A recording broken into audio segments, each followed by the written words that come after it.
बच्चों, हम लोगों ने द स्टोरी या विलेज पालमपुर पढ़ लिया। अब हम लोग अगले 1-2 लेक्चर में ये देखेंगे कि इससे कैसे क्वेश्चन आएंगे। तो पहले हम ऑब्जेक्टिव क्वेश्चन को डिस्कस करेंगे, फिर उसके बाद जाके डिटेल में जो एनसीईआरटी में क्वेश्चन दिए हैं उसको डिस्कस करेंगे। तो अगर ऑब्जेक्टिव क्वेश्चन या एमसीक्यू क्वेश्चन आया तो क्या आएगा? पहला क्वेश्चन है, the people of Palampur sell milk in the nearby large village name. तो जो पालमपुर के लोग दूध बेचते थे वो पास के बड़े गांव में बेचते थे, उस बड़े गांव का नाम क्या था?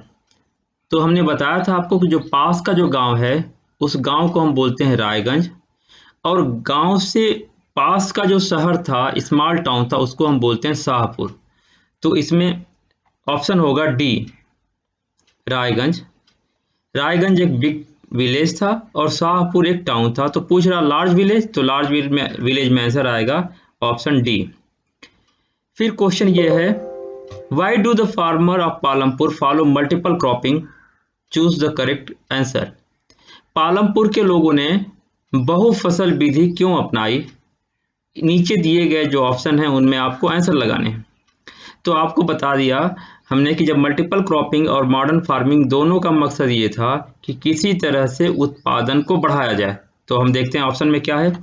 Because of water consumption is less in this method, because this method consume less chemical fertilizer, because this method does not require fertile soil, because this method is most common way to increase the production।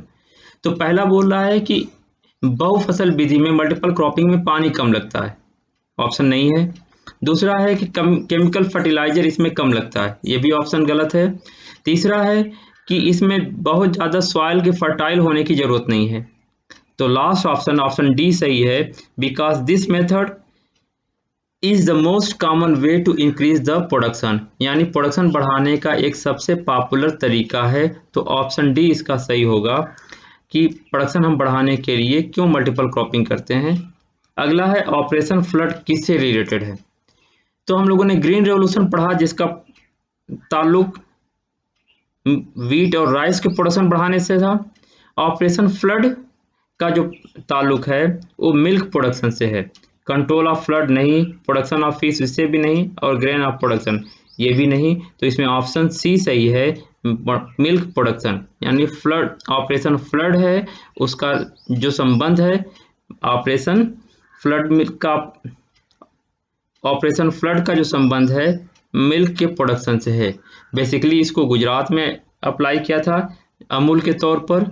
आपने देखा होगा वर्गीस कुरियन नाम के जो एक agricultural scientist थे, इन्होंने इस पर अच्छा काम किया था और बहुत ज़्यादा इन्होंने ऑपरेशन फ्लड के द्वारा मिल्क का प्रोडक्शन जो है बढ़ाया था।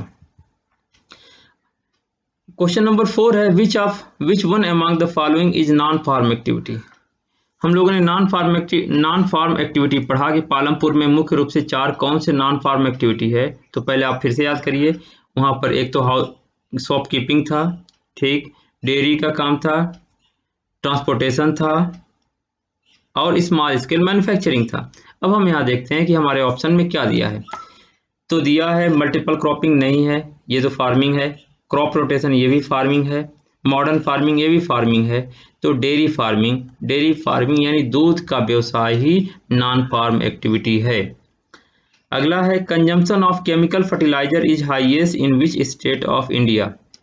बोला कि नीचे दिए गए जो स्टेट है उसमें किस राज्य में केमिकल फर्टिलाइजर का यूज ज़्यादा होता है। तो आपको ये मालूम है कि जो ग्रीन रेवोल्यूशन हमने अडॉप्ट किया था पंजाब, हरियाणा और वेस्टर्न उत्तर प्रदेश में, और आपको ये भी मालूम है कि भारत में सबसे ज़्यादा जो खाद्यान्नों का उत्पादन यूज होता है तो पंजाब में। तो आंसर देखते हैं क्या क्या लिखा है। तो लिखा झारखंड नहीं, पंजाब सही है। राजस्थान में भी नहीं, हिमाचल में। तो इसका ऑप्शन होगा option B, Punjab. Question number 6 है, where do most of the small farmer borrow money to arrange the capital in Palampur? बोला पालमपुर के जो किसान थे अपनी जरूरत के लिए वो उधार यानी ऋण कहाँ से लेते थे? क्या वो बैंक से लेते थे? नहीं। कोऑपरेटिव सोसाइटी से भी नहीं लेते थे।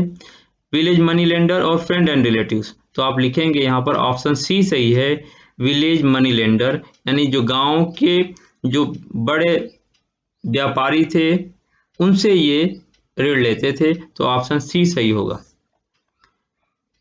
तो अगला क्वेश्चन है question number 7, what percentage of total land area is cultivated by the medium and large farmer. बोला कि जो पालमपुर में कितनी बड़ी एरिया जो है मीडियम और लार्ज फार्मर या छोटे और बड़े किसानों के द्वारा जोते जाते थे।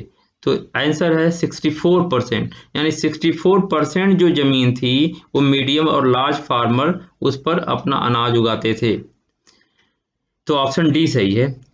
फिर क्वेश्चन है, which product is sold by Mishri Lal traders इन शाहपुर। मिश्री लाल नीचे दिए गए में से कौन से सामान बेचता था।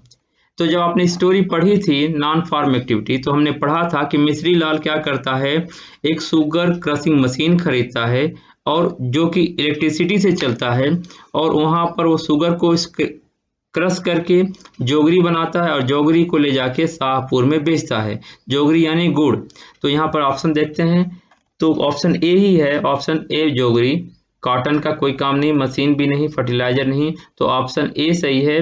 Which product is sold by Mishri Lal traders इन शाहपुर, यानी शाहपुर के व्यापारियों को मिश्री लाल क्या बेचता था, तो आप लिखेंगे ऑप्शन ए जोगरी यानी गुड़। क्वेश्चन नंबर 9 है,